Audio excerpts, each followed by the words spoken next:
Ang spell na ito ay madali ngunit matindi ang epekto nito. Kumuha ka lang ng larawan niya at isang kandila. Dapat ay nakarelax ka o gaan ang iyong loob bago mo ito gawin. Hawakan mo ang kanyang larawan at ipikit mo ang dalawa mong mata at pakakaisipan mo ang taong gagawan mo nito. At ramdamin mo ang kanyang presensya at magsindi ka ng kandila kulay puti. Kung walang kulay puti, pwede kahit anong kulay. At titigan mo ang kandila ng mabuti at ibulong mo ang nais mong sasabihin sa taong ito. At paulit-ulit sabihin ang kanyang pangalan ng 7 beses.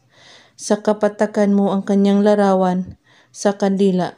3 patak lang po at pagkatapos pahiran mo ito sa iyong pawis at hayaan mo lang ito ng 3 minuto. Saka mo ito ilagay sa ilalim ng iyong unan.